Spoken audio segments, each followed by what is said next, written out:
So hello everyone, welcome to high aims. So बेटा, thumbnail देख के आपको ये पता चल गया होगा कि क्या हम पढ़ने वाले हैं या एब्सोल्युटली इस यूट्यूब चैनल पे अब जो स्टार्ट होगा वो स्टार्ट होगा सोशल साइंस का सीरीज क्लास 10 सोशल साइंस। और क्लास 10 सोशल साइंस में हम स्टार्ट करने वाले हैं ज्योग्राफी, और ज्योग्राफी में हम फर्स्ट चैप्टर को आज पढ़ेंगे जो कि है रिसोर्सेज एंड डेवलपमेंट। बहुत ही प्यारा चैप्टर है, बहुत ही इंटरेस्टिंग चैप्टर है। तो हम एक एक करके हर चैप्टर को, चाहे वो फिजिक्स, चाहे वो हिस्ट्री हो, चाहे ज्योग्राफी हो, चाहे सिविक्स का पोर्शन हो, उसको हम इस सीरीज में कवर करने वाले हैं। सो बिना देरी किए, without delaying, let's start. What is resources? What is resources? क्या होता है बेटा? रिसोर्सेज क्या होता है कि मान लीजिए सॉइल है, रिसोर्सेज है, विंड है, रिसोर्सेज है, अगर हम बात करें वाटर है, रिसोर्सेज है, एनिमल्स हैं, रिसोर्सेज है। तो वो रिसोर्सेज जो ह्यूमन बॉडी के लिए या हमारे एनवायरनमेंट के लिए बेनिफिशियल है वो क्या होगा? रिसोर्सेज होगा। तो देखते हैं इसका डेफिनेशन पढ़ते हैं। Everything in our environment which can be used to satisfy our need, क्या होना चाहिए? टेक्नोलॉजिकली एक्सेसिबल होना चाहिए, इकोनॉमिकली फिजिबल होना चाहिए और कल्चरली एक्सेप्टेबल होना चाहिए। इस term are resources. Human beings themselves are essential component to resources that transform material available in the environment into resources and use them। बोलते हैं बेटा कि environment में कोई भी ऐसे resources जो हमारे needs को satisfy करता हो, but condition दिया है कि logically accessible होना चाहिए, ठीक है, और कल्चरली एक्सेप्टेबल होना चाहिए। मतलब जो कर रहे हैं तो वो कोई ऐसा नुकसान नहीं पहुंचाना चाहिए हमारे एनवायरनमेंट को, या फिर इकोनॉमिकली फिजिबल होना चाहिए और उससे कुछ पैसा आए, उससे कुछ इकोनॉमी बढ़े, ठीक है। मान लो अगर हम बात करें क्रूड ऑयल की, जो कच्चा तेल होता है, तो वो भी क्या है? एक रिसोर्स है, बट उसमें इकोनॉमिकली है ना फिजिबल, उससे कुछ हमारी कंट्री को इकोनॉमी में पार्टिसिपेशन होता है, ठीक है। Everything in our environment which can be used our needs, it's called resources. तो रिसोर्सेज समझ में आया, और हम देखते हैं इसको। अगर रिसोर्सेज में बात करें, वाटर क्या हो गया? रिसोर्स हो गया। सॉइल क्या हो गया बेटा? रिसोर्स हो गया। एनिमल्स क्या हो गए? रिसोर्स हो गए। विंड क्या हो गया? रिसोर्स हो गया। तो ये सारे कुछ हमारे रिसोर्सेज के फॉर्म है, ठीक है। अब देख लिए, यहाँ पे देखिए आप, कुछ हम डायग्राम के थ्रू समझाने की कोशिश किए हैं कि रिसोर्सेज क्या होता है। क्रूड ऑयल हो गया, लैंड रिसोर्सेज हो गया, लैंड में ऑब्वियस सी बात है क्या होगा बेटा? सॉइल होगा। एनिमल्स रिसोर्सेज यहाँ से हो गया। वाटर रिसोर्सेज, वाटर से, ओशन से मिलेगा। यहाँ पे wind power and solar energy जो है वो रिसोर्स हो गया। फॉरेस्ट रिसोर्सेज हो गया। नेचुरल गैसेज होंगे। प्रीसियस मेटल्स, मिनरल्स, रॉक्स, ये सारे क्या हो गए? रिसोर्सेज हो गए, जो कि हमारी नीड्स को क्या करते हैं? फुलफिल करते हैं। तो आई होप बेटा आपको रिसोर्स पता चला होगा, और ये हमारे कुछ नेचुरल रिसोर्स के एग्जाम्पल हैं। अच्छा, क्या होता है कि हमने रिसोर्स को ऑन द बेसिस क्लासिफिकेशन किया है, ठीक है, on the basis of biotic, abiotic, on the basis of ownership, on the basis of exhaustibility. इन सारे में हमने क्या किया है? रिसोर्स को कैटेगराइज किया है, ठीक है। तो कितने टाइप्स के, कितने में हमने क्लासिफिकेशन किया है? 4 में। On the basis of origin, biotic and abiotic के बारे में बात करेंगे। On the basis of exhaustibility, renewable and non renewable की बात करेंगे। On the basis of ownership, individual, community, national and international की बात करेंगे। On the basis of status and of development, जिसमें हम potential, developed, stock and reserve की बात करेंगे। ओके, तो बेटा ये था हमारा क्लासिफिकेशन। अब एक एक करके इनमें से पढ़ेंगे। पहले हम टॉपिक उठाते हैं on the basis of origin. अब यहाँ पे देखना, रिसोर्स को कैसे हमने, ये आपके एनसीईआरटी का ही है, तो देखते हैं बेटा यहाँ पे रिसोर्स 2 टाइप्स के होते हैं, नेचुरल एंड ह्यूमन। नेचुरली भी रिसोर्स होते हैं और ह्यूमन भी कुछ रिसोर्स को डेवलप करते हैं, ठीक है। तो अगर नेचुरल की बात करें तो दो कैटेगरी में होते हैं, renewable and non renewable. Non renewable में अगर बात करें तो रिसाइकल होगा, जैसे मेटल्स।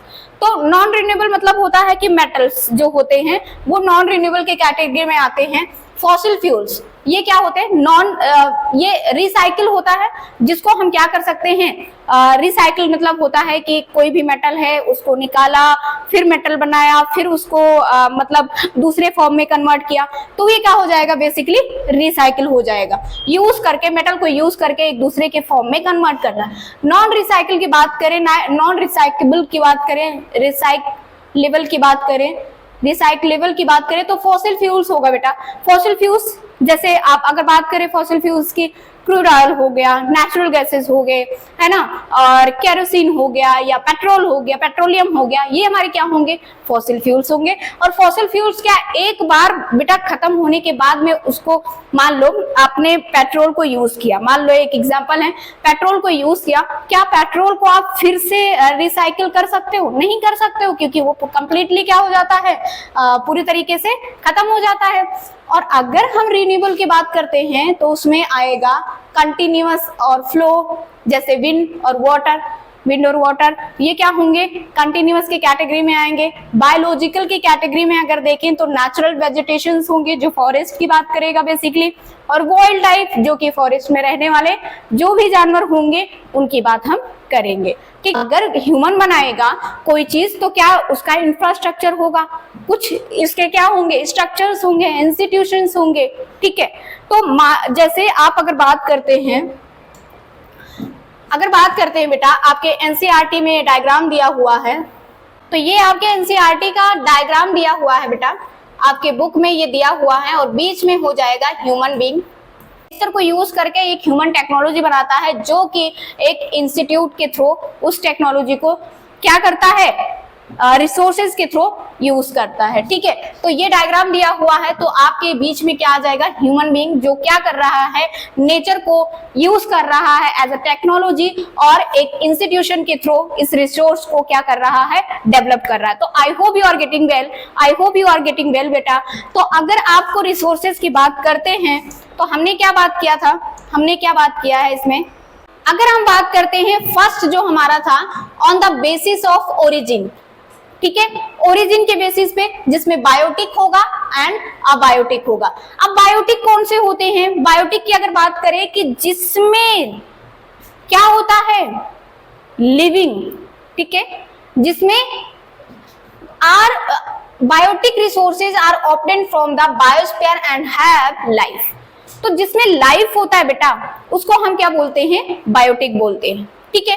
क्या बोल रहा है कि बायोस्फीयर में वो क्या होना चाहिए, प्रेजेंट होना चाहिए। तो बायोस्फीयर क्या होता है, आपको बता देते हैं एक डायग्राम। बायोस्फीयर क्या होता है, हाइड्रोस्फीयर, लिथोस्फीयर और एटमॉस्फेयर मिला के जो कैटेगरी होती है, जिसमें लिथोस्फीयर भी होता है और हाइड्रोस्फीयर भी होता है और एटमॉस्फेयर भी होता है, तो उसको हम क्या बोलते हैं, बायोस्फीयर बोलते हैं। मतलब जो वाटर वाले भी होते हैं, जो एटमॉस्फेयर का भी है, और जो लैंड वाला पोर्शन है, वो सारे मिला के क्या होते हैं, बायोस्फीयर बोलते हैं। तो बायोस्फीयर हैव लाइफ, जैसे ह्यूमन बीइंग की बात कर रहा है, फ्लोरा की बात कर रहा है, fauna, fisheries and live stock etcetera, ये सारे क्या होते हैं, बायोटिक। तो बायोटिक का मतलब जिसमें लाइफ पॉसिबल हो, ठीक है, तो याद रखेंगे आप। उसके बाद में अबायोटिक की बात करता है, तो all those things which are composed of non living things are called abiotic. मतलब जो नॉन लिविंग थिंग्स होते हैं, जिसमें लाइफ नहीं होती है, जैसे बात करें रॉक की, जैसे बात करें सॉइल की, जैसे बात करें वाटर की, तो ये सारे क्या होंगे, हमारे अबायोटिक रिसोर्सेज। समझ में आ रहा है क्या बेटा, समझ में, जहां पे अगर आपको नहीं आ रहा है समझ में, वहां पे आप बोल दीजिएगा। रॉक्स एंड मेटल्स बताया, ये क्या है, अबायोटिक रिसोर्स है। रॉक्स हैं, बड़े बड़े रॉक्स को काट के उसको यूटिलाइज करते हैं, या मेटल्स जो होते हैं उसको हम क्या करते हैं, यूटिलाइज करते हैं एज अ सोर्स। नेक्स्ट है on the basis of exhaustibility, renewable and non renewable की बात करेंगे। एग्जॉस्टिबिलिटी का जो रिसोर्सेज होगा उसमें दो टाइप्स के होंगे, एक रिन्यूएबल होगा जिसको हम नए फॉर्म में कन्वर्ट कर सकते हैं, एक नॉन रिन्यूएबल होगा जिसको हम नए फॉर्म में कन्वर्ट नहीं कर सकते हैं। The resources which can be renewed and reproduced by physical, chemical or mechanical process are called renewable, और उसको हम और क्या बोलते हैं, replenishable resources भी बोलते हैं इसको। The renewable resources may further be divided into continuous और flow, और ये क्या, renewable resources को हम continuous और flow में भी डिवाइड करते हैं। अच्छा, renewable क्या होता है, जो एक रिसोर्स को लेके और फिर वो आगे भी उसको नए फॉर्म में जनरेट करे, जैसे सोलर एनर्जी जो होता है वो क्या हो जाएगा, विंड एनर्जी जो होगा, वाटर क्या होता है, रिन्यूएबल रिसोर्सेज में आता है, फॉरेस्ट एंड वाइल्ड लाइफ, ये सारे हमारे किस में आएंगे, रिन्यूएबल रिसोर्सेज में आएंगे। नॉन रिन्यूएबल रिसोर्सेज, नाम से ही पता चल रहा है कि उनको हम क्या फिर से यूज नहीं कर सकते एज अ रिसोर्स, ठीक है, एक बार यूज करने के बाद में फिर से हम उसको दोबारा यूज नहीं कर सकते, वो क्या होगा, नॉन रिन्यूएबल होगा। Occur over a very long geological time these resources take millions of year in their formation, मतलब ये जो रिसोर्सेज होते हैं बहुत टाइम लगता है फॉर्मेशन में, मिलियंस ऑफ ईयर्स लग जाते हैं। जैसे फॉसिल फ्यूल्स होता है, आप कहते हैं कि मतलब जब एक बार एस्ट्रॉइड टकराया था अर्थ से, तो अर्थ से टकराया तो जितने भी डायनासोर थे, जितने भी वाइल्ड लाइफ सब कुछ था, वो पूरी तरीके से नष्ट हो गया था, फ्लोरा फ्यूना सब कुछ खत्म हो गया था।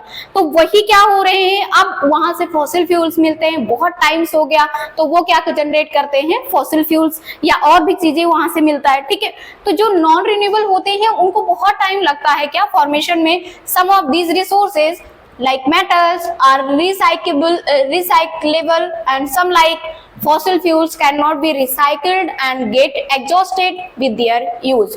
तो ये जो है इनको हम फिर से रिन्यूएबल नहीं कर सकते हैं, फिर से हम यूज नहीं ले सकते हैं एज अ रिसोर्सेज। जैसे एग्जांपल्स है मिनरल्स बेटा, फॉसिल फ्यूल्स एटसेट्रा, ये सारे हमारे किस में आएंगे, नॉन रिन्यूएबल में।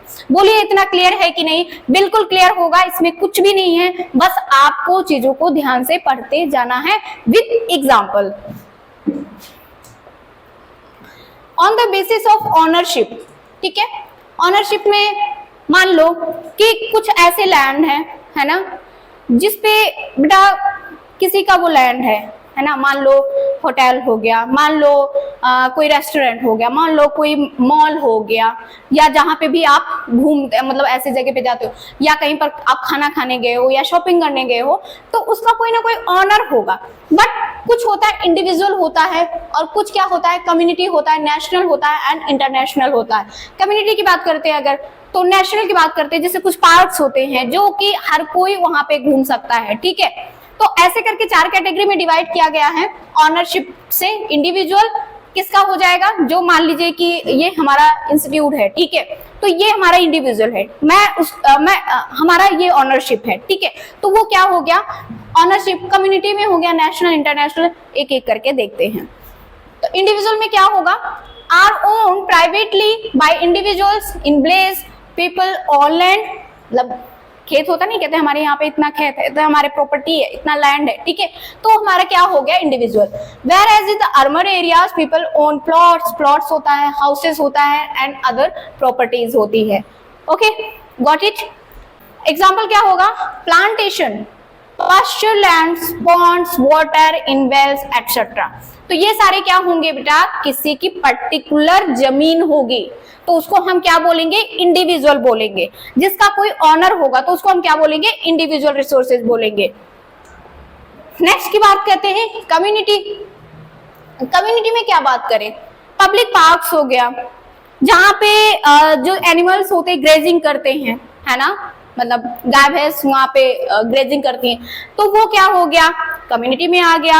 या अगर हम बात करें पिकनिक स्पॉट हो गया, प्लेग्राउंड हो गया, कुछ ऐसा होता नहीं है कि हम जा रहे हैं उसमें स्टेडियम में खेले, प्लेग्राउंड हो गया, तो वो कम्युनिटी होती है। तो क्या होता है, accessible to all members of the community, मतलब community own resources are accessible to all members of the community, मतलब उस कम्युनिटी के सारे मेंबर्स उसमें क्या कर सकते हैं, यूज कर सकते हैं।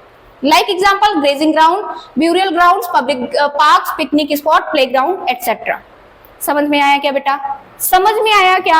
एक भी पॉइंट नहीं छूटना चाहिए, एक भी पॉइंट नहीं छूटना चाहिए। और ये जो बुक है एनसीईआरटी की क्लास 10th की ज्योग्राफी की न्यू वाली बुक आप लेकर चलेंगे, क्योंकि सिलेबस क्या हुआ है, चेंज हुआ है। ठीक है, तो इस वाली बुक को आप नहीं भूलोगे, ये जितना भी पढ़ाया जा रहा है एक एक टिक करते जाओगे और पढ़ते जाओगे। नेक्स्ट देखते हैं नेशनल रिसोर्सेज। क्या देखेंगे? National resources.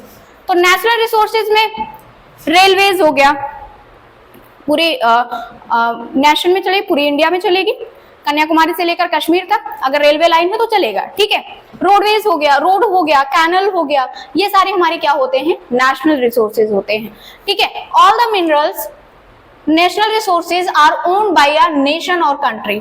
तो ये किसका होता है? नेशन या कंट्री, एक कंट्री का होता है। All the minerals, water resources, forest, wild life, land with in the political boundaries and ocean area up to 12 nautical miles 22.2 km from the coast are termed territorial water and resources therein belongs to the nation। क्या बोल रहा है बेटा कि nation का resources जो होगा, मान लो आपके, ठीक है, ये हमारा क्या हो गया इंडिया का मैप, इतना तो प्यारा नहीं बना है लेकिन समझाने के लिए। तो वहां पे क्या बोल रहा है, क्या बोल रहा था, तो क्या बोल रहा है कि जो ये 22 किलोमीटर और 22.2 किलोमीटर तक कोस्टल एरिया जो होगा वो भी क्या कर सकता है, इंडिया अपने रिसोर्स में यूज कर सकता है। यहाँ जो भी होगा, चाहे वाटर रिसोर्सेज हो गया, चाहे कुछ भी यहाँ पे जो भी हमारे लिए बेनिफिट होगा, हमारी कंट्री के लिए होगा, इतने एरिया में यूज कर सकता है क्या, इंडिया। ठीक है, तो क्या समझ में आया बेटा? क्या ये समझ में आया आपको? इंटरनेशनल रिसोर्स क्या होता है बेटा? International resource are regulated by a international institution.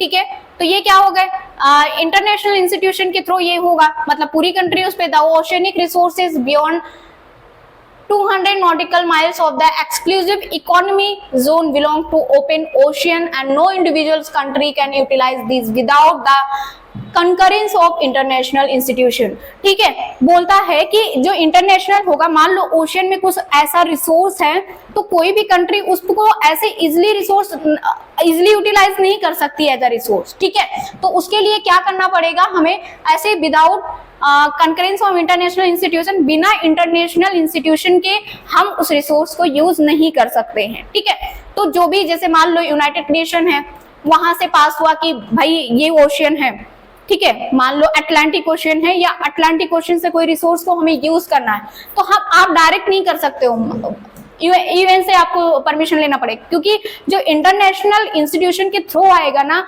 उसके परमिशन के बिना आप उसको यूटिलाइज नहीं कर सकते हो। ठीक है, ऑन द नेक्स्ट बेटा, जो लास्ट बचा है, नेक्स्ट बचा है on the basis of status of development. Next point है, उसमें आएगा potential, develop, stock and reserve के बारे में बात करेंगे। तो एक एक करके हम बात करते हैं। पोटेंशियल रिसोर्स में वो रिसोर्स होंगे, potential resources are the resources which are found in a region but have not been utilized. मतलब ऐसे रिसोर्स जो हमारे पास में तो है लेकिन हम उसको यूज नहीं करते हैं ड्यू टू सम रीजन, चाहे उसमें ज्यादा पैसे लग रहे हों, चाहे उसमें प्रॉफिट नहीं हो, या फिर उसको यूटिलाइज करने के लिए गवर्नमेंट को ज्यादा मतलब इकोनॉमी लगाना पड़ रहा है। तो ये सारी चीजें क्या होता है, पोटेंशियल रिसोर्सेज की बात करते हैं। जैसे अगर बात करें कि राजस्थान में जो गुजरात का एरिया है, बहुत ज्यादा हॉट होता है, बहुत ज्यादा टेम्परेचर होता है वहां पे, तो वहां पे बेटा हम क्या कर सकते हैं, वहां पे सोलर एनर्जी लगा सकते हैं, development of wind and solar energy. लेकिन जो सोलर एनर्जी का पैनल लगेगा, क्या उसमें पैसा जाएगा? जाएगा। तो इसलिए ऐसे रिसोर्स को हम बोलते हैं पोटेंशियल, मतलब उसको हम यूज तो कर सकते हैं but some due to some reason हम उसको यूज नहीं करते हैं। ठीक है, Rajasthan and Gujarat have enormous potential for the development of wind and solar energy, but so far these have not been developed properly। ठीक है, तो ये रीजन है इसमें कि इतना पैसा नहीं है गवर्नमेंट के पास में, लेकिन हमारे पास में रिसोर्स है, उसको हमें यूज करना है। नेक्स्ट है बेटा डेवलप रिसोर्स। डेवलप रिसोर्स क्या होगा, विच resource are survey and their quality and quantity have been determined for utilization. The development of resources depend on the technology and labor of their feasibility. क्या बोल रहा है कि जो सर्वे के थ्रू जिसकी क्वालिटी एंड क्वांटिटी को डिफाइन कर चुके हैं ऑलरेडी, किसके लिए, रिसोर्स यूज करने के लिए, यूटिलाइजेशन के लिए, और उसको हमने डेवलप किया है टेक्नोलॉजी के थ्रू पैसे लगा के, और उस टेक्नोलॉजी को as a feasibility, economic feasibility भी यूज करेंगे। ठीक है, तो materials in the environment which have the potential to satisfy human needs but human do not have the appropriate technology to access and called stock. क्या बोल रहा है कि वो मटेरियल्स एनवायरमेंट में जिसके पास पोटेंशियल तो है कि ह्यूमन बीइंग की रिक्वायरमेंट्स को क्या कर सके, सेटिस्फाई कर सकते हैं, बट वो अप्रोप्रिएट टेक्नोलॉजी को एक्सेस नहीं करते हैं, तो उसको हम क्या बोलते हैं, stocks. Example, hydrogen can be used as rich source of energy but we do not have advance technology to use it.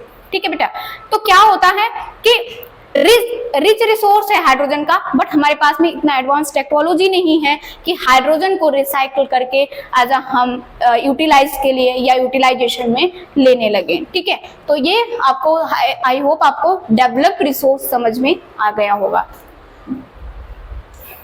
Next हम बात करते हैं रिजर्व की। किसकी बात करते हैं, रिजर्व की। रिजर्व के नाम से ही पता चल रहा है कुछ ऐसे रिसोर्स जो हम फ्यूचर में यूटिलाइज करने के लिए उसको रिजर्व कर रखे हैं। Are the substance of stock which can be put into use with the help of existing technical know-how but their use has not been started. This can be used to meet future requirement. ठीक है, ऐसे resource जो हमारे stock में तो हैं, ठीक है, लेकिन हम उसको फ्यूचर रिक्वायरमेंट की वजह से रिजर्व कर रखे हैं। जैसे बात करते हैं water in the dam, dam में जो पानी भरा होता है उसको हम बेटा क्या करेंगे, आगे यूज करेंगे। Forest is a reserve which can be used in the future. ये चारों बेसिस आपको समझ में आया कि किस में जो क्लासिफिकेशन किया गया है रिसोर्सेज का, वो समझ में आ गया होगा। पढ़ते हैं sustainable resources, development of resources, resources planning essential for the sustainable existing of firms life.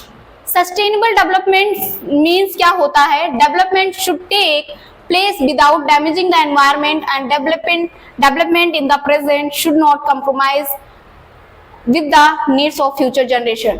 तो डेवलपमेंट ऑफ रिसोर्स क्या होता है कि resource planning in the essential for sustainable existence of all forms of life.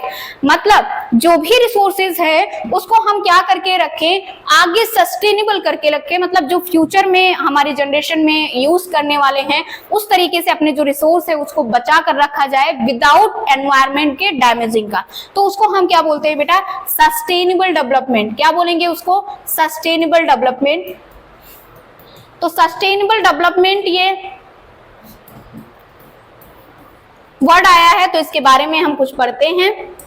Sustainable development के बारे में पढ़ते हैं बेटा। अब ऐसा था कि रिसोर्सेज तो थे, यूज करते थे, कुछ ह्यूमन रिसोर्स थे, कुछ नेचुरल रिसोर्स थे, बट ये देखा गया कि क्या आने वाली जनरेशन के लिए भी उस रिसोर्सेज को हमें बचा के रखना पड़ेगा, है ना।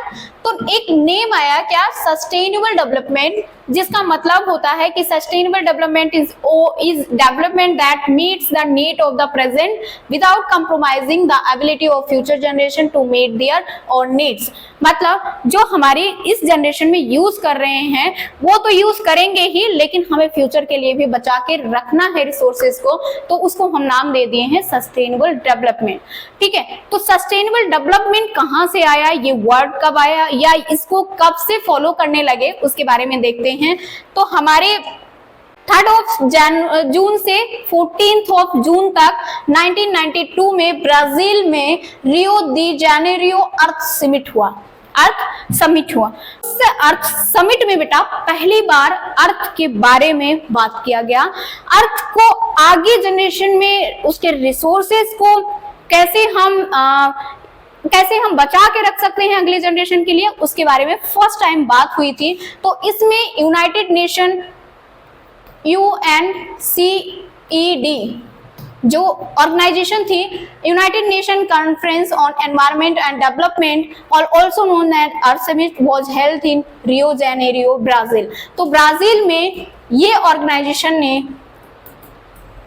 एक अर्थ समिट हुआ जिसका नाम था, जहां पे जो शहर था उसका नाम था रियो डी जेनेरियो, और वहां पे ये समिट हुआ जिसमें 100 स्टेट या 100 नेशन ने क्या किया था, पार्टिसिपेट किया था। ये आपको ओरिजिनल दिखाया गया है, ये डायग्राम उस मीटिंग का ये डायग्राम ओरिजिनल है, ठीक है।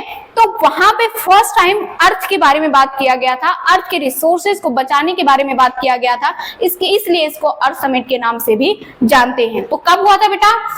3 जून से लेकर 14 जून 1992 में। कहाँ में हुआ था? रियो डी जेनेरियो, जो ब्राजील में एक बहुत ही प्यारा खूबसूरत सिटी है। ओके, इतना पता चला। अब इसमें जो था बेटा, इस मीटिंग में एजेंडा 21 नाम दिया गया, मतलब इस मीटिंग में 21 मुद्दों पे बात की गई थी। जो हमारे अर्थ की 21 प्रॉब्लम्स थी उस पे बात की गई थी, और वन ऑफ देम उसमें से एक था क्या? सस्टेनेबल डेवलपमेंट, ठीक है। तो एजेंडा 21 क्या था? The aim to achieving global sustainable development, it is an agenda to combat environmental damage. क्या किसी पे बात किया गया था?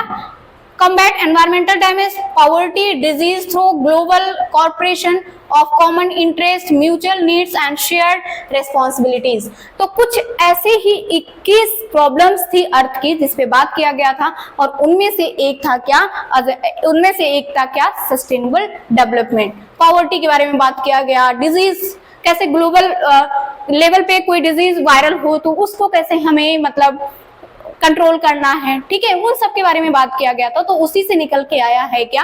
Sustainable development. कुछ कंट्री ने फॉलो किया था, बहुत कंट्री ने फॉलो किया था, उसमें से जरूरी नहीं है कि 100 नेशन गया तो हर कंट्री इसको फॉलो करेंगे, लेकिन उसमें से बहुत सारी कंट्री ने इस रूल को फॉलो किया था।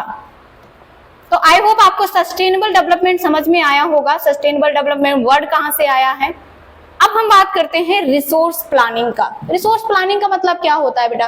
कि कोई भी रिसोर्स को हमें आगे कैसे, चाहे वो इंडिया का हो, अदर कंट्री का हो, इंटरनेशनल लेवल पे हो, नेशनल लेवल पे हो, रिसोर्स को किस प्लानिंग के थ्रू हमें यूज करना है, या किस वे में उसको यूज करके हमें आगे जनरेशन के लिए भी सेफ रखना है, उसके बारे में पढ़ते हैं।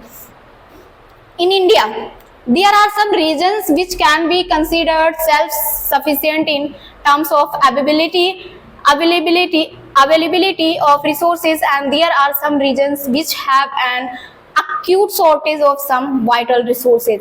मतलब कुछ ऐसे रिसोर्स हैं जो उसकी अवेलेबिलिटी तो है, मतलब अवेलेबल तो है रिसोर्स, लेकिन उसको सेल्फ सफिशिएंट नहीं माना जाता है, और कुछ ऐसे हैं जिसके शॉर्टेज है और उसको वाइटल रिसोर्स मतलब ज्यादा से ज्यादा में यूज करें, मतलब कुछ कम है लेकिन ब्रॉड में यूज करते हैं, कुछ ज्यादा है लेकिन उसको शॉर्टेज में यूज करते हैं। This calls for balance resources planning at the nation, state, regional and local levels. और इसको हम क्या बोलते हैं? Balance resource planning, national level पे या फिर स्टेट या रीजनल लोकल लेवल्स कोई भी हो गया, ठीक है। मान लो रिसोर्सेज प्लानिंग इन इंडिया के बारे में ब्रॉड में पढ़ेंगे। Resources planning in the complex process which involves, ये क्या है? एक कॉम्प्लेक्स प्रोसेस है। Identification and inventory of resources across the region of country, this involves surveying, mapping and qualitative and quantitative estimation and measurement of the resource. मतलब अगर हमें करना है तो सर्वे करना चाहिए कि हमारे पास में कितनी रिसोर्स है, चाहे वाटर की हो, चाहे वो सॉइल की हो, चाहे वो एनिमल्स की हो, चाहे वो किसकी हो, जो भी हम खाते हैं, चावल, दाल, एवरीथिंग, तो उसकी क्या सर्वे होना चाहिए, मैपिंग होनी चाहिए कि कहाँ पे कितना रिसोर्स है, उसकी क्वालिटी क्या है, उसकी क्वांटिटी क्या है, ये मेजरमेंट होना चाहिए, एस्टिमेशन होना चाहिए किसके पास में? गवर्नमेंट के पास में। Evolving a planning structure endowed with appropriate technology, skills and institution setup for implementing resources development plans। और उसमें क्या होना चाहिए? एक प्लान बनाना चाहिए गवर्नमेंट को, एक स्ट्रक्चर बनाना चाहिए, और ये देखना चाहिए कि हमारे पास में क्या स्किल के थ्रू हमें रिसोर्स को डेवलप कर सकते हो, और क्या मतलब उससे हम कितनी इकोनॉमी में हेल्प ला सकते हैं, तो उन रिसोर्स, ये भी एक रिसोर्स प्लान का क्या हो जाएगा, पार्ट हो जाएगा। Matching the resource development plan with overall national development plan, और जो रिसोर्स डेवलपमेंट प्लान होगा वो नेशन के लिए, अगर हम रिसोर्स डेवलप मतलब जो रिसोर्सेज है उसकी प्लानिंग अच्छे से करेंगे तो हमारे नेशन का भी क्या होगा, प्लान सही से होगा, हमारे नेशन के लिए भी रिसोर्सेज क्या होगा, अच्छे से बचेगा। लैंड रिसोर्स की बात करते हैं। Land is a natural resource, as you know that कि आपको लैंड जो है नेचुरल है। अब देखिए बेटा कि कहीं पर कुछ ऐसे लैंड्स होते हैं, लैंड्स तो हैं अपने इंडिया में, लेकिन वो पूरी तरीके से यूटिलाइज नहीं होता है, ठीक है, वो रिसोर्सेज में नहीं आता है। Land resources of utmost importance, it support natural vegetations, wildlife, human life, economic activities, transport and communication system. India has land under a variety of relief features, namely mountains, plateaus, plain and island as shown as below. तो India में बेटा क्या है, mountain भी है, plateaus हैं और planes भी है। तो 43% जो इंडिया का लैंड है वो क्या है, प्लेन है। प्लेन मतलब जहाँ पे एग्रीकल्चर हो सके, प्लेन वाला एरिया जो होगा, है ना। या फिर अगर बात करें 30% माउंटेन, माउंटेन जो हिल्स वाले एरियाज होते हैं उसको माउंटेन बोलते हैं। प्लेट्यूज की अगर बात करेंगे तो प्लेट्यूज जो होता है बेटा, ये आपके जो दक्कन वाला प्लेट्यू हो गया, ठीक है, तो वो हमारे क्या हो जाएंगे 27%। तो लैंड अंडर रिलीफ फीचर्स, तो माउंटेन का वाले प्लेन का, माउंटेन वाले लैंड का अलग फीचर होगा, प्लेन वाले लैंड का अलग फीचर होगा, प्लेट्यू वाले लैंड का अलग फीचर होगा। ओके, तो ये समझ में आया कि जो लैंड है 3 पोर्शन में डिवाइड किया गया, प्लेन, माउंटेन एंड प्लेट्यूज, हमारे इंडिया के लैंड। लैंड को यूटिलाइजेशन कैसे करते हैं, कुछ तो फॉरेस्ट में जाता है, हमारा जो लैंड इंडिया का लैंड है कुछ तो फॉरेस्ट में निकल जाएगा। Land not available for cultivation, और कुछ ऐसे लैंड हैं जो मतलब उसमें कल्टीवेशन नहीं हो सकता है, उसमें कुछ भी आप ग्रो नहीं करवा सकते हो, ठीक है। वेरेन एंड वेस्ट लैंड, मतलब वेरेन मतलब बंजर, नाम सुना होगा, तो वो क्या हो जाता है, कुछ लैंड्स होते हैं बंजर होते हैं। Land put the non agricultural uses, और कुछ ऐसे होते हैं जो बिल्कुल भी एग्रीकल्चर यूज नहीं कर सकते हैं। फॉलो लैंड्स भी उसमें आता है। अदर अनकल्टिवेटेड लैंड्स जो एक्सक्लूडिंग फॉलो लैंड में आते हैं, जो कि ऐसे ही पड़े रहते हैं। नेट शोन एरियाज, ठीक है, तो कुछ इस तरीके से कुछ ऐसे हमारे जो लैंड्स होते हैं वो क्या होते हैं, डिवाइड होते हैं। Land use pattern in India, land को किस पैटर्न में यूज करते हैं। The use of land is determined physical factors में क्या होता है, such as topography, climate, soil types, मतलब फिजिकल फैक्टर में जो क्लाइमेट वगैरह होता है, सॉइल टाइप्स होता है, उस पर डिपेंड करता हो। ह्यूमन फैक्टर में such as population density, technological capability and culture and traditions etcetera, ठीक है। तो ये कुछ पैटर्न्स थे हमारे इंडिया में जो लैंड यूज करते हैं। अब देखो यहाँ से समझना, ये आपके एनसीईआरटी का ही क्वेश्चन दिया हुआ है। क्या बोल रहा है कि general land use in category 1960 और 1961 में, जनरल लैंड यूज कैटेगरी पहले कितना 60 और 61 में कैसे लैंड को यूज करते थे, और जो 14 और 15 में है, 2014 और 15 में कैसे लैंड को यूज करते हैं। तो 46.26% लैंड जो होगा बेटा वो area under the agriculture uses किसमें आएगा, जो 46 पॉइंट होगा जिसमें हम एग्रीकल्चर यूज करेंगे। क्या एग्रीकल्चर यूज करेंगे, इस वाले एरिया में एग्रीकल्चर यूज करेंगे। अगर हम बात करें तो ये जो 18.11% है, 18.11% है, वो यूज होगा एज अ फॉरेस्ट। क्या यूज होगा, एज अ फॉरेस्ट, ये यूज करते थे एज अ फॉरेस्ट। और ये जो है ये बंजर है बेटा, इसमें कुछ भी खेती नहीं हो सकता, कुछ भी एग्रीकल्चर, कुछ भी कल्टीवेशन नहीं हो सकता है इसमें। ये बात करें 4.495, तो ये होता है हमारा एग्रीकल्चर के लिए बेसिकली। और ऐसे ही दिया हुआ है जो permanent pasture and grazing land, और ये जो 4.71 जो हमेशा क्या होता है, ग्रेजिंग लैंड है, जहाँ पे जानवर क्या करते हैं, अपने ग्रेज करते हैं, अपना खाते हैं, अपना भी जो भी न्यूट्रिशन है वो लेते हैं।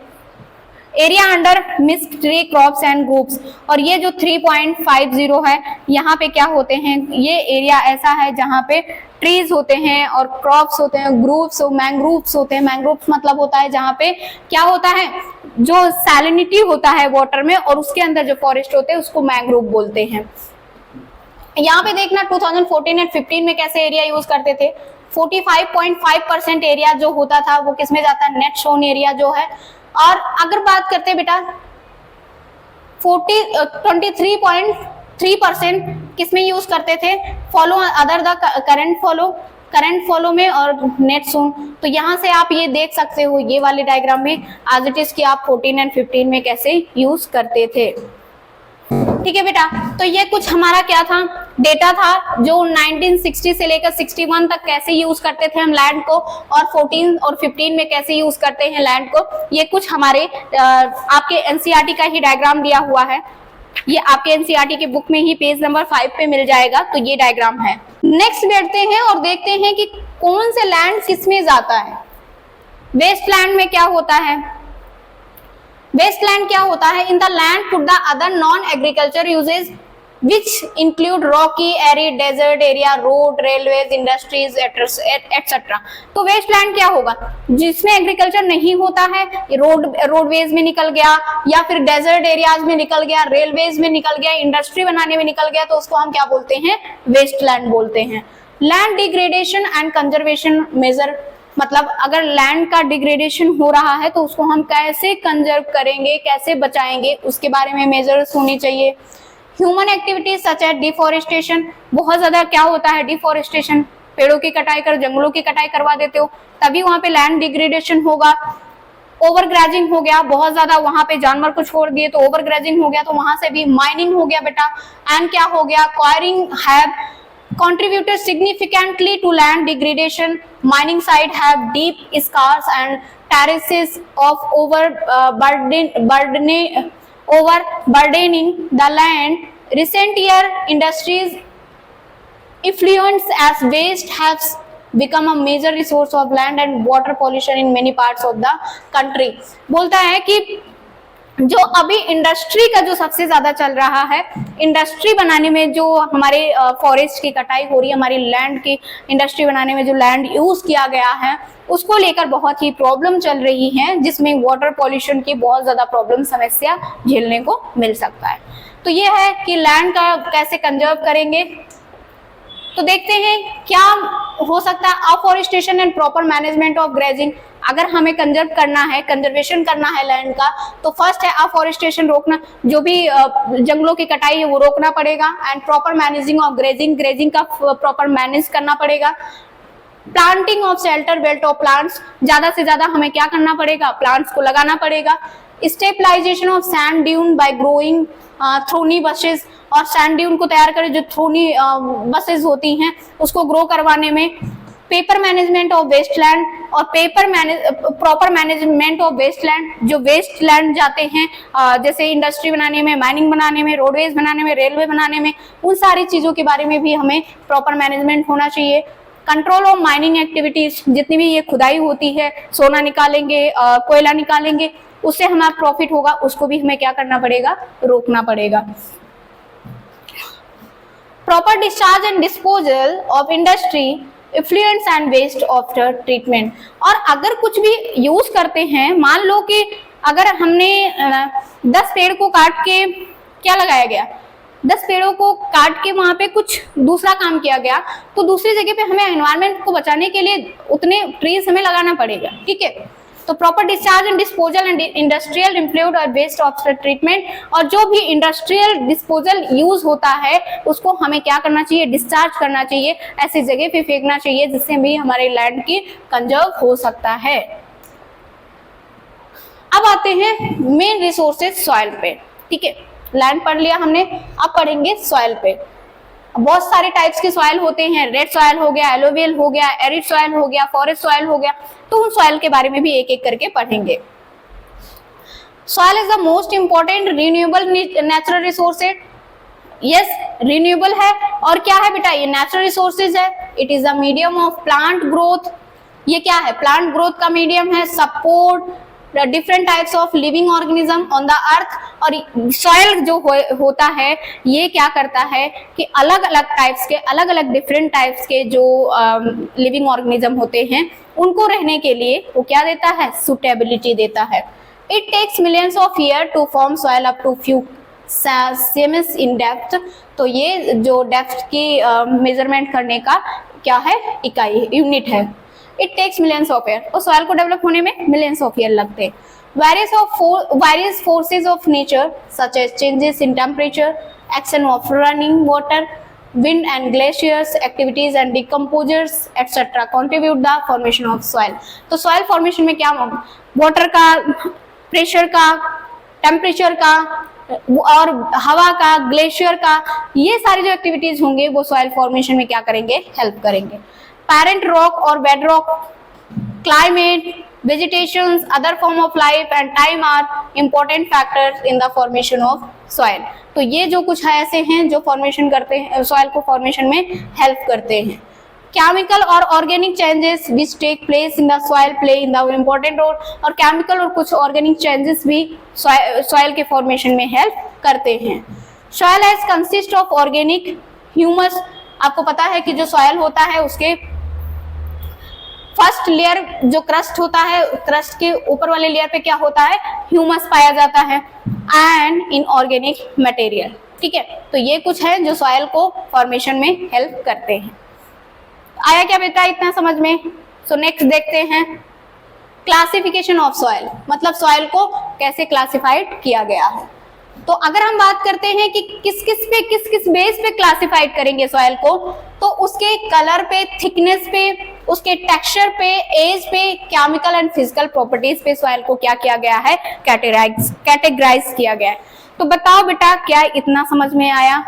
अगर आप थक गए हो तो आप क्या कर सकते हो, पानी पी सकते हो, कुछ खा सकते हो आराम से, बट इस चैप्टर को क्या करना है, फिनिश करना है।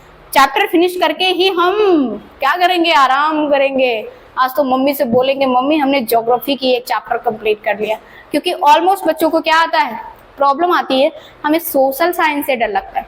सोशल साइंस बहुत इंटरेस्टिंग है, बोरिंग नहीं है बेटा।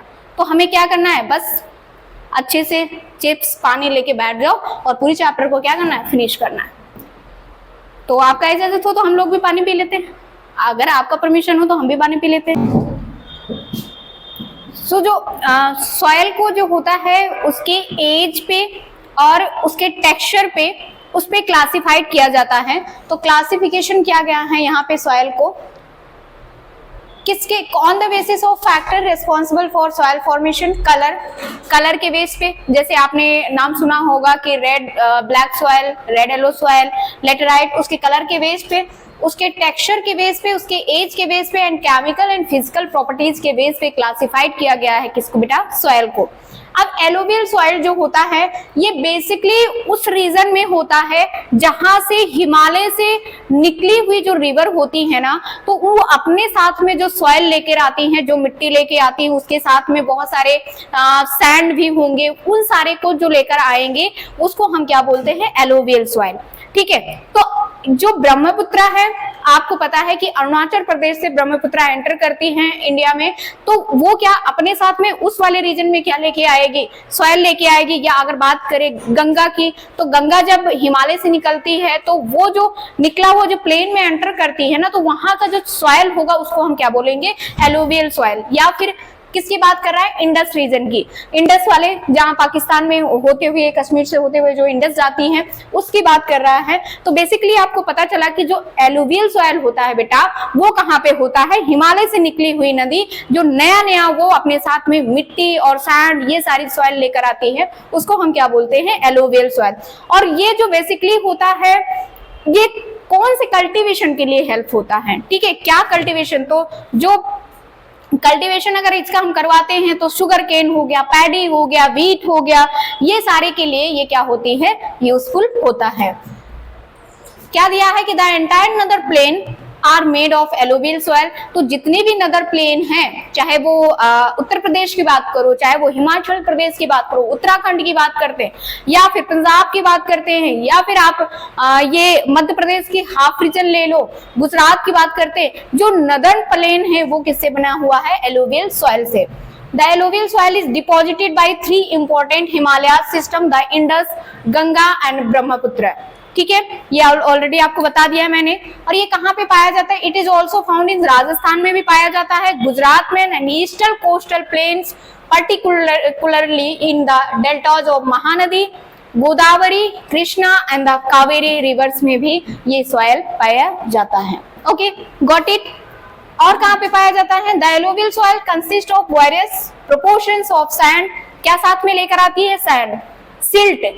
ठीक है बेटा, सिल्ट जो सैंड से बना होता है, सिल्ट या क्ले, क्ले जो होता है थोड़ा उसमें सॉइल और क्या सैंड मिक्स होता है, उसको क्ले बोलते हैं। Clay as we move inland towards the river valleys, soil particles appear to be bigger in size, whereas the upper side of river valleys the soil are coarse। क्या बोल रहा है कि जब ये प्लेन में एंटर करती है, ये हिमालय रीजन से प्लेन में एंटर करती है, तो उसमें जो सिल्ट वगैरह, क्ले वगैरह जो प्रेजेंट होते हैं ना, जो पार्टिकल्स होते हैं उसमें और ज्यादा बिगर साइज दिखने लगता है। नेक्स्ट है एलुवियल सॉइल को on the base of age divide किया गया है old and new alluvial soil को। ठीक है, तो जो ओल्ड एलुवियल सॉइल है उसको हम बांगर बोलते हैं और जो न्यू एलुवियल सॉइल उसको हम खादर बोलते हैं। अब बांगर में क्या होता है बेटा कि the bangar soil has a higher concentrated of kankar, nodules and the khadar. इसमें बहुत ज्यादा हायर क्वांटिटी में कंकर पत्थर होते हैं। ठीक है, तो ये हमारा क्या होगा? बांगर होगा। न्यू एलुवियल सॉइल में क्या होता है? It has more fine particles and more fertile than the bangar. और जो खादर वाला रीजन होता है वो क्या होता है? ज्यादा फर्टाइल होता है। यहाँ पे जो कल्टीवेशन होगा किसी भी क्रॉप का वो अच्छा होगा। नेक्स्ट अगर बात करते हैं कि alluvial soil are very fertile, क्या बोल रहा है कि जो एलुवियल सॉइल होता है वो क्या होते हैं? फर्टाइल। अच्छा, मतलब इसमें कोई भी अगर क्रॉप को हम डालेंगे तो एक अच्छी क्या होगी? क्वांटिटी में प्रोडक्शन होगा। This soil contains an adequate proportions of potash। इस सॉइल में पोटाश पाया जाता है, फॉस्फोरिक एसिड पाया जाता है, लाइम होता है, which are ideal for the growth of sugar cane। क्या ग्रो करता है बेटा इसमें? सुगर केन, पैडी, पैडी जिसमें से राइस निकलता है ना, हिंदी में धान बोलते हैं, वीट, गेहूं and other सेरियल्स and pulses crop. ठीक है, तो ये जो याद रखना है, मतलब किसी भी सॉइल को अगर याद कर रहे हैं ना तो एग्जाम में आपको लिखना है ये रीजन कहाँ पे होता है, कहाँ से मिलता है और इस सॉइल में कल्टीवेट क्या होता है। ठीक है, दो चीजें इंपॉर्टेंट आपको नहीं भूलना है। तो आई होप एलुवियल सॉइल आपको समझ में आ गया होगा। ये दो कैटेगरी में डिवाइड है on the base of age, एक ओल्ड एलुवियल सॉइल और एक न्यू एलुवियल सॉइल। ये कुछ ऐसे दिखता है बेटा, ये आपके एनसीईआरटी का डायग्राम है। नेक्स्ट आते हैं black soil, also called regur soil. क्या बोलते हैं इसको? रेगुर। और बेसिकली बेटा ये कॉटन के कल्टीवेशन के लिए बहुत ही ज्यादा क्या होता है? बेनिफिशियल होता है। कॉटन यहाँ पे लगता है किसमें? ब्लैक सॉइल में। चिपचिपी होती है, बारिश पानी पड़ते ही वो क्या हो जाती है? बहुत ज्यादा क्या हो जाती है? लोमी हो जाती है। The soil is black in color and also known as regular soil. Next है climate condition, also the parent rock material on the important factors of the formation of black soil। क्या बोल रहा है कि जो climate होता है वो black soil formation में factor है, important role है। नेक्स्ट है the soil is ideal for growing cotton and also known as black cotton soil. और ये क्या होता है? कॉटन के ग्रो में काम करता है और इसको हम क्या बोलते हैं? ब्लैक कॉटन सॉइल भी बोलते हैं। नेक्स्ट है बेटा this type of soil is typical of the Deccan trap basalt region spread over the north west Deccan plateau and is made of the lava flows. ठीक है, तो अभी हम उसमें मैप में, इंडिया के मैप में सब देख लेंगे कि कहाँ पे कौन से सॉइल का लोकेशन है एग्जैक्ट। तो ये जो होता है सॉइल किससे बना होता है? किससे बना होता है? जो लावा होता है बेटा उससे ये सॉइल का फॉर्मेशन हुआ होता है। नेक्स्ट है the soil covers the plateau of Maharashtra. Maharashtra का जो प्लेटू है, Saurashtra, Malwa, Madhya Pradesh, Chhattisgarh and extend in the south east direction along the Godavari and Krishna valleys में। लोकेशन बहुत इंपॉर्टेंट है, लोकेशन बहुत इंपॉर्टेंट है। ठीक है, I hope you are getting well. Black soil आपको क्लियर हो गया होगा। तो नेक्स्ट बढ़ते हैं और हम देखते हैं red yellow soil. Black soil में भी ये है कुछ पॉइंट, उसको देखते हैं। The black soil are made of extremely fine clay material and are known for their capacity to hold moisture. और जो ब्लैक सॉइल होता है बेटा, मॉइस्चर होल्ड करने की कैपेबिलिटी अच्छी होती है उसमें, मतलब जो वो सॉइल होता है उसमें मॉइस्ट अच्छा होता है। नेक्स्ट है black soil in nutrients rich, इसमें बहुत सारे न्यूट्रिएंट्स होते हैं जैसे कैल्शियम कार्बोनेट हो गया, मैग्नीशियम हो गया, पोटास हो गया एंड लाइम हो गया। Got it. नेक्स्ट है the black soil sticky when wet and difficult to work unless tilled immediately after the first shower और during the pre monsoon period. Monsoon period में जब बारिश पड़ता है तो ये इतना ज्यादा चिपचिपा, इतना ज्यादा स्टिकी हो जाता है कि इसमें काम करना क्या हो जाता है, मुश्किल हो जाता है। तो as you can see here कि इस तरीके से कुछ ब्लैक सॉइल दिखाई देता है, जो कि किससे फॉर्मेशन होता है बेटा, लावा से फॉर्मेशन होता है। किससे फॉर्मेशन होता है, लावा से होता है। किसके लिए इंपॉर्टेंट है, कॉटन कल्टीवेशन के लिए। किसके लिए, कॉटन की कल्टीवेशन में इंपॉर्टेंट है। नेक्स्ट बात करेंगे रेड एंड येलो सॉइल के बारे में। तो आप यहाँ पे देख सकते हैं, अच्छा कोई भी सॉइल रेड क्यों होगा, उसमें आयरन का क्या होगा, इंपॉर्टेंट रोल होगा। तो देखते हैं, this type of soil develops and crystalline igneous rocks areas of low rainfall and the eastern and southern part of the Deccan Plateau। बोलता है कि ये सॉइल वहां पे होंगे जहां पे रेनफॉल कम होगी, ठीक है, जहां पे बारिश कम होगी। जहां पे रेनफॉल कम होगा वहां पे ये सॉइल पाया जाएगा। और रेडिश कलर क्यों आता है, due to diffusion of iron. Iron का डिफ्यूजन होगा जिसकी वजह से इसका कलर क्या हो जाता है, रेडिश हो जाता है। Christine and metamorphic rocks it's look yellow when it's occurred in hydrated form. जब ये हाइड्रेटेड फॉर्म में होता है तो इसका कलर क्या हो जाता है, येलो कलर हो जाता है। Found in parts of Orissa, Orissa में पाया जाता है, छत्तीसगढ़ में, southern part of middle Ganga plain and along the piedmont zone of western Ghat. ठीक है, तो यहाँ पे लोकेशन है, अभी हम इसमें बाय मैप अच्छे से देखेंगे। नेक्स्ट बेटा लेटराइट सॉइल, ये क्या होता है, ये tropical and subtropical region में क्लाइमेट में ये बनता है, इसका फॉर्मेशन जो होता है। The laterite soil develops under the tropical and subtropical climate with the alternate wet and dry season. Okay, next है this soil is result of intense leaching due to the heavy rainfall. Heavy rain में ये laterite soil पाया जाएगा, और मतलब heavy rainfall में जो इसका इंटेंस होगा लीचिंग का, लीचिंग जो एक पेड़ पौधा होता है, मतलब ये माउंटेन जगह पे होगी, हिली पार्ट पे होगा। और लीचिंग एक जो है एक तरीके का प्लांट्स है। लेटेरिट सॉइल आर एसिडिक, एसिडिक होगा, इसका पीएच वैल्यू होगा 6 less than 6 in nature and the generally deficient in plant nutrients. और प्लांट्स के न्यूट्रिएंट्स में इसका इतना ज्यादा रोल नहीं है, न्यूट्रिएंट्स नहीं है।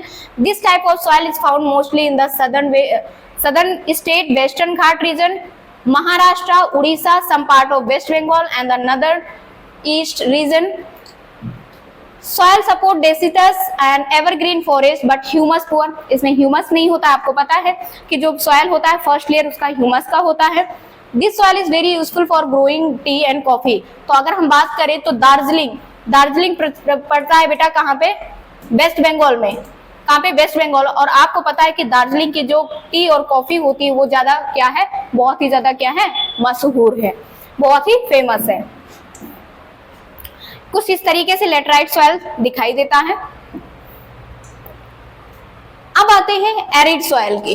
ठीक है, कलर क्या होगा इसका, ब्राउन कलर होगा। किस कलर का होगा, ब्राउन कलर का। Arid soil range from the red to brown.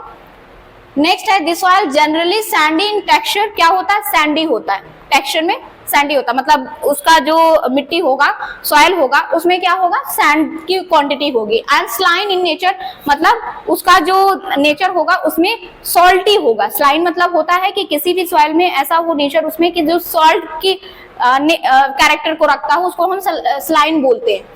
In some areas, the salt contained in very high and common salt is obtained by the evaporating of the water। कहता है कि कुछ area में इतना ज्यादा salt हो जाता है कि इसको इवेपोरेट करके कंटेन करते हैं यूज के लिए, एज अ रिसोर्सेज यूज करते हैं किसको, उस सॉल्ट को। Arid soil lakhs humus and moisture, और जो एरिड सॉइल होते हैं बेटा उसमें ह्यूमस और मॉइस्चर की कमी होती है।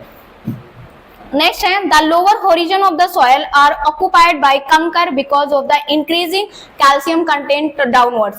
बोलता है कि लोअर होरिजन में इसके होरिजन्स में इसके क्या होते हैं, कंकर्स होते हैं, बहुत सारे कंकर होते हैं। किसकी वजह से? क्योंकि कैल्शियम की क्वांटिटी वहां पे क्या हो जाती है, इंक्रीज हो जाती है। The conker layer formation in the bottom horizons restrict the infiltration of water, और जो कंकर होता है वो क्या करता है, बॉटम होरिजन में रिस्ट्रिक्ट करता है वाटर को फिल्टर करने में। इस तरीके से कुछ एरिड सॉइल दिखता है बेटा। फॉरेस्ट सॉइल, ऑब्वियस सी बात है फॉरेस्ट में पाया जाएगा। These soil are found in the hilly and mountain areas, कहाँ पे पाया जाता है, माउंटेन एंड हिली एरियाज में पाया जाता है। इसका टेक्सचर जो होगा लोमी एंड सिल्टी होगा।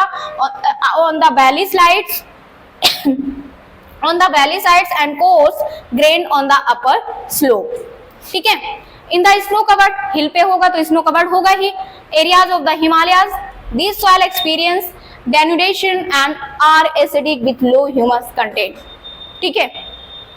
The soil is fertile on the river terrace and alluvial fans. River terrace क्या होता है, कहाँ कहीं पर क्या होता है, ऐसे लेयर बाय लेयर क्या बनाया जाता है, ऐसे करके एक के ऊपर एक के सॉइल के, और उसकी कल्टीवेशन भी होता है, खेती भी होती है, तो टेरेस फॉर्मिंग बोलते हैं उसको, ठीक है। तो उसमें भी क्या होता है, ये फर्टाइल होता है।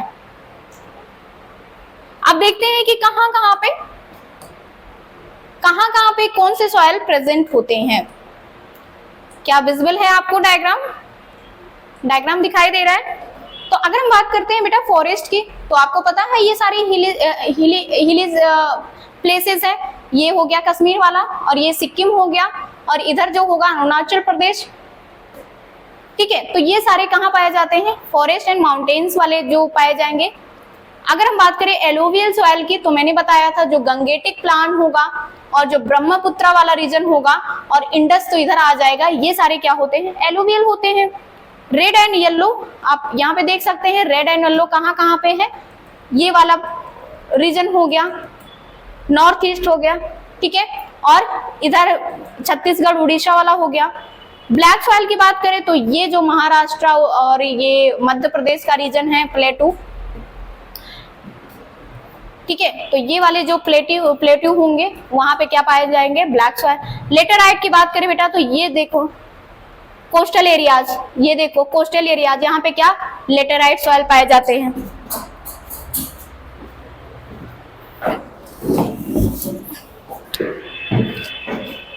तो कोस्टल एरियाज में क्या, लेटेराइट सॉइल। एरिड सॉइल की बात करते हैं तो ये वाले पोर्शन जो होते हैं ये एरिड सॉइल पाए जाते हैं यहाँ पे, ठीक है। तो ये एरिड सॉइल की बात करें, अगर एरिड सॉइल की बात करते हैं तो यहाँ पे देखना राजस्थान वाला जो डेसिडस सूखा वाला जो एरिया होगा है ना, जहाँ पे बहुत ज्यादा टेम्परेचर होगा, वहां पे क्या पाया जाएगा, एरिड सॉइल पाया जाएगा। तो आई होप आपको ये डायग्राम समझ में आया होगा, और डायग्राम के थ्रू आपको ये समझ में आया होगा कि कहाँ पे किसका लोकेशन है, कौन से सॉइल कहाँ पे पाया जाता है। नेक्स्ट बात करते हैं, सॉइल इरोजन भी तो होता है, जैसे बहुत ज्यादा डिफोरेस्टेशन कर देते हैं, बहुत ज्यादा माइनिंग कर देते हैं, बहुत सारी इंडस्ट्रीज लगा देते हैं, या फिर बहुत सारी ऐसी चीजें ग्रेजिंग होती है, ओवर ग्रेजिंग हो जाती है, तो वहां पे क्या होता है, इरोजन भी होता है, सॉइल की कटाई भी हो जाती है ना, सॉइल का गिरना। तो the denudation of the soil cover and subsequent washing down in describe as soil erosion. क्या होता है, सॉइल को किसी भी वे में आप क्या करो, किस तरीके से उसको हानि पहुंचा रहे हो, उसको हार्म पहुंचा रहे हो, चाहे वो ज्यादा माइनिंग करवा ले रहे हो, चाहे वो वहां पे इंडस्ट्री लगा दे रहे हो, या फिर बहुत सारे फॉरेस्ट की डिफॉरेस्टेशन करवा रहे हो, मतलब पेड़ पौधे काट रहे हो, तो वहां पे क्या हो जाएगा, सॉइल का इरोजन होता ही है। The soil erosion is caused due to the human activities, human activities से भी होता है, deforestation, overgrazing, construction and mining etcetera. तो क्या होगा, सॉइल इरोजन होगा ही। नेक्स्ट है, also there are some natural forces like wind, glaciers, water which lead to a soil erosion. कभी कभी होता है बहुत ज्यादा आंधी तूफान आ गया, तो वहां से क्या होती है, जमीन की मिट्टी निकलने लगती है, तो वो भी क्या होता है, एक फैक्टर हो सकता है सॉइल इरोजन का। नेक्स्ट है, soil erosion is also caused due to the defective method of farming. और सॉइल इरोजन मतलब एक अगर फार्मिंग करते हैं एक डिफेक्टिव मेथड से, मतलब उसमें बहुत सारी चीजें ऐसे केमिकल्स डालते हैं फर्टाइल के लिए, तो वहां की भी सॉइल का क्या हो सकता है, इरोजन हो सकता है। ठीक है, अच्छा इरोजन तो होता है, लेकिन सॉइल को कंजर्वेशन कैसे किया जाए, कैसे बचाव किया जाए, उसके बारे में देखते हैं। अब और क्या सॉइल इरोजन का है, 2-3 और पार्ट है, ये भी देख लेते हैं। The running water cuts through the clay soil and makes deep canals as gully, मतलब वाटर बह रहा है और उसमें क्या हो जाता है, कट लग जाता है और उसमें बीच में क्या बन जाती है, एक कैनल टाइप का बन जाता है, तो वहां से भी सॉइल क्या होता है, बहने लगता है, तो भी सॉइल इरोजन का क्या है, एक फैक्टर है। The lands become unfit for cultivation is known as bad land, और कुछ टाइम पे ऐसा होता है कि जो लैंड होता है ना वो अनफिट हो जाता है, कल्टीवेशन के लिए इंपॉर्टेंट नहीं होता है, तो उसको हम क्या बोलते हैं, बैड लैंड बोलते हैं। नेक्स्ट है when water flows as a sheet over large areas down a slope and the top soil is washed away is known as sheet erosion। क्या बोल रहा है कि वाटर फ्लो हो रहा है ऊपर से नीचे की तरफ, तो उधर से सॉइल बह के किधर नीचे की तरफ आ जाता है, तो हम उसको क्या बोलते हैं, शीट एरोजन बोलते हैं। नेक्स्ट है बेटा the wind blows loose soil off the sloping land known as wind erosion, मतलब कुछ ऐसे हवा बह रही है और सॉइल क्या है, एक तरफ ही खिसकता हुआ चला जाता है और वो एक स्लोप बना लेता है। ठीक है, तो उसको हम क्या बोलते हैं, विंड एरोजन भी बोलते हैं। ठीक है, तो ये कुछ फैक्टर्स थे जो कि सॉइल की इरोजन में क्या करते हैं, इंपॉर्टेंट रोल है, लेकिन कंजर्व कैसे करेंगे उसके बारे में देखते हैं। Different ways for soil conservation, ploughing along the contour lines, decelerate the flow of water down the slope, this is called counter plowing, या टेरेस कल्टीवेशन। टेरेस कल्टीवेशन आपने कभी देखा होगा, हिली जगह पे ऐसे ऐसे करके मतलब क्या बनाया जाता है, फॉर्मिंग किया जाता है, तो उससे क्या होता है, सॉइल कंजर्व रहता है, मतलब दबा रहता है, एक दूसरे से बाहर नहीं जाएगा, मतलब अलग नहीं जाएगा, वो रूट्स जो होती हैं एक दूसरे को पकड़ के रखती हैं, तो इससे भी कंजर्व किया जा सकता है। Terrace cultivation restrict erosion. This type of agriculture practice is done by western and central Himalayas में होता है। ठीक है, सेंट्रल हिमालयस में भी ऐसी कल्टीवेशन देखा जाता है। When a large field is divided into strip and strip grass are left to grow between the crop, मतलब मान लो कि यहाँ पे बहुत सारे क्या डिवाइड है क्रॉप के लिए, और यहाँ पे क्या बना दिया गया है, एक स्ट्रिप बना दिया गया है, और इस स्ट्रिप में क्या हो जाते हैं, पेड़ आ जाते हैं या प्लांट्स आ जाते हैं छोटे छोटे, तो वो भी इरोजन होने से बचाता है सॉइल को। Then the breaks up the force of the wind, और this method is known as strip cropping, और इसको हम इस मेथड को क्या बोलते हैं, स्ट्रिप क्रॉपिंग बोलते हैं। Planting lines of trees to create shelter helps in the stabilization of sand dunes and the stabilizing the desert western areas, rows of such trees are called shelter belts। shelter belts के मदद से भी हम soil erosion को बचाया जा सकता है। सो बच्चों होता है यहीं पर चैप्टर फिनिश, और हमने ज्योग्राफी का chapter first resources and development कर दिया है फिनिश, और बहुत अच्छे से डीप में पढ़ा है, और इतना आप पढ़ेंगे इससे ज्यादा एनसीईआरटी के बाहर क्वेश्चंस नहीं आएंगे। ठीक है, तो बच्चे आपको करना है एक्सरसाइज जो दिया हुआ है इस चैप्टर के बाद में, और मिलते हैं नेक्स्ट वीडियो में जिसमें हम पढ़ेंगे फॉरेस्ट एंड वाइल्ड लाइफ के बारे में। सो तब तक के लिए पढ़ाई करते रहिए, अपना ख्याल रखिए, बाय बाय, टेक केयर।